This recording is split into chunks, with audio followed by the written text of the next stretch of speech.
Joining us now is Stefania Fatone. Thank you so much for being here today.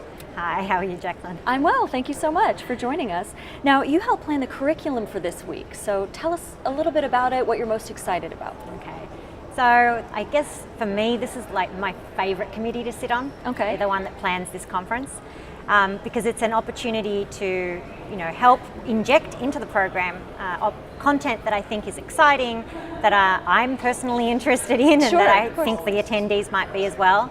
And I guess one of the things that I find really exciting about where the meetings go year after year is that we've increased the diversity of presenters and the people who attend. Sure. So we've brought in overseas speakers.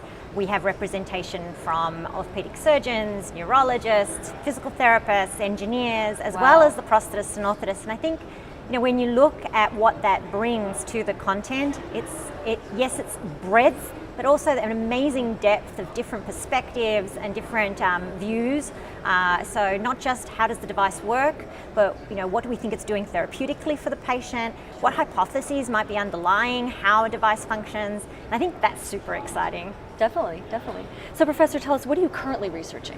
So my own research is quite broad, but probably the focus over the last 10 years has been on prosthetic socket design. Okay. And in particular, we've focused on developing a technique to make a prosthetic socket for transfemoral amputation and amputees that's more comfortable. And the way we do that is by reducing the amount of socket. So in a transfemoral or above the knee amputee, the socket has traditionally had to support the pelvis. And so that kind of gets uncomfortable, having this socket sort of surrounding the pelvis and impeding hip motion. And so what we've tried to do is reduce the socket height and bring the socket trim lines, or the height of the socket, below the pelvis. So it's called a subischial socket. Okay. And in doing so, we think we've addressed one of the major sources of discomfort for the amputee.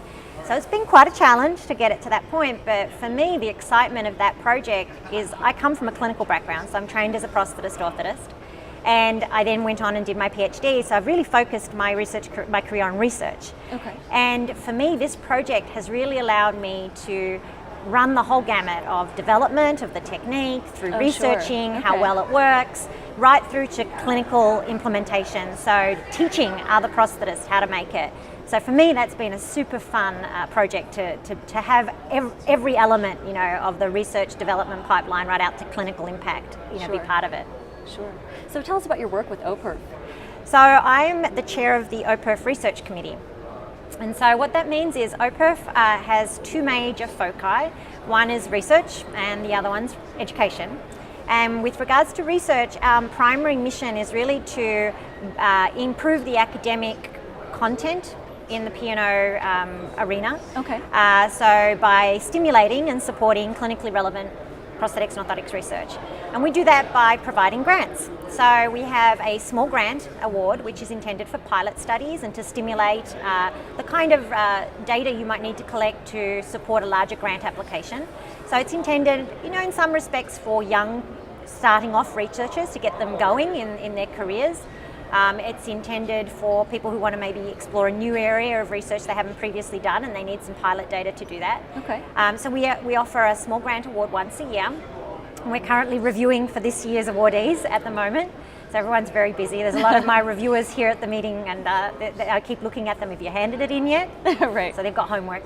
And then the other part of it is fellowships. So we give out 1 or 2 fellowships every year. They're small amounts of money. They're intended to support graduate student research. So people who are just entering the field, wanting to focus on prosthetics and orthotics research, and it just gives them a little bit of money to support their projects as they study. Wonderful. Well, thank you so much for your time, Stefania. I appreciate it.